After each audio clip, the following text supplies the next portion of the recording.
Olá, estudantes desse Brasil! Eu sou a professora Berô, mas quem vai dar aula hoje é a minha assistente pessoal.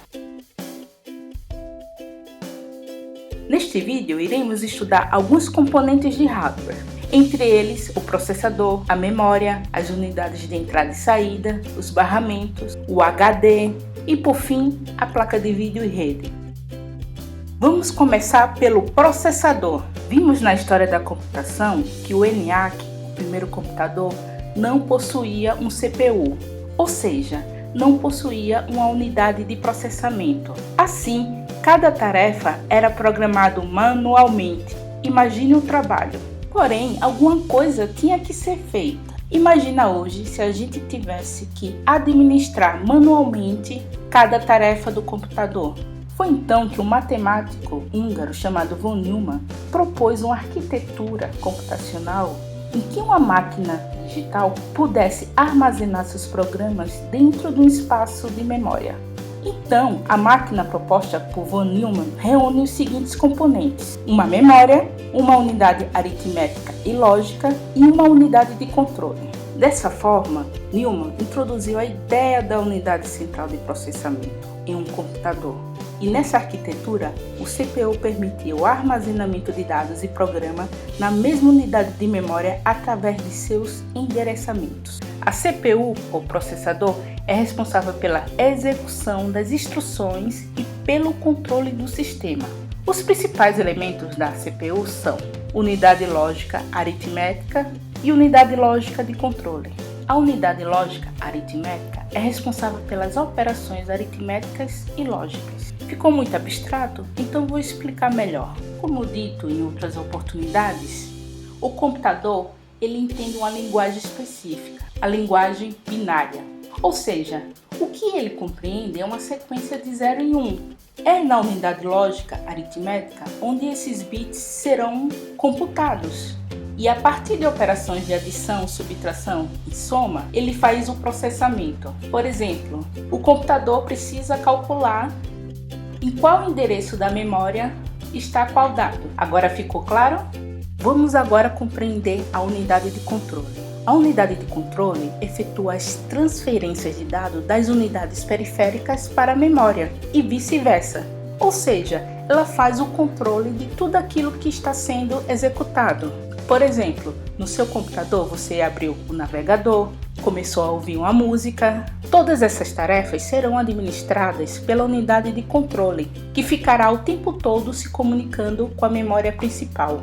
Bem melhor do que fazer manualmente, assim como era feito no ENIAC. Agora a pergunta que não quer calar: como escolher um bom computador?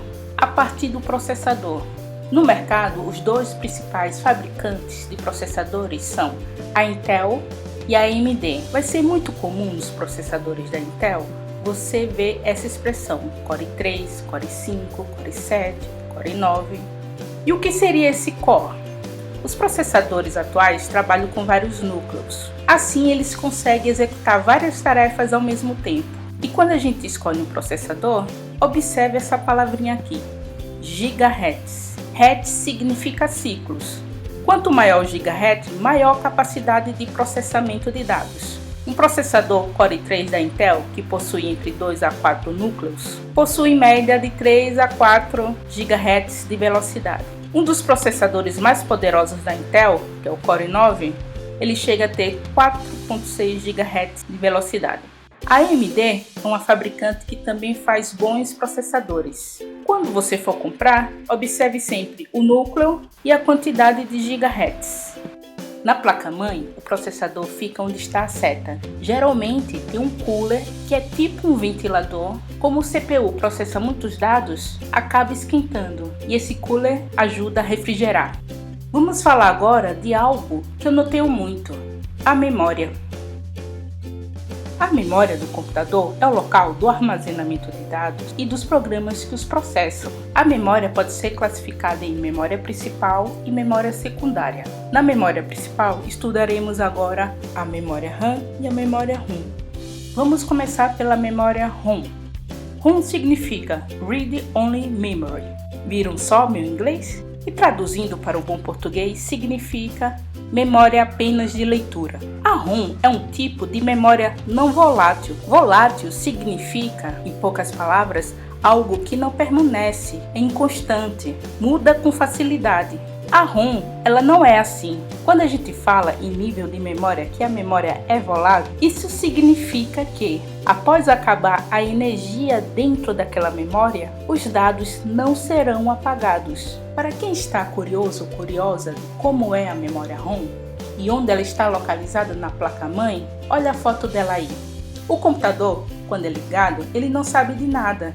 Assim, ele tem que buscar informação do que está acontecendo no momento que o computador é ligado. Dessa forma, os fabricantes deixam já gravados na memória ROM informações sobre o computador e quando o computador é ligado, todo o sistema é verificado. A outra memória principal que existe no computador é a memória RAM, também conhecida memória de acesso aleatório. Ou seja, quando acaba a energia, os dados geralmente não ficam armazenados. E ela tem a função de guardar os dados e os programas do computador enquanto são utilizados. E por que existe esse tipo de memória volátil? Imagine se o computador guardasse todas as tarefas que foram executadas. Um dia eu usei a internet, no outro um editor de imagem, ouvi música, fiz limpeza no meu computador, passei um antivírus. Imagine guardar todo esse histórico. Em pouco tempo não ia ter espaço para registrar mais nada. E por fim, quando você for comprar o computador, lembre de analisar a quantidade de memória.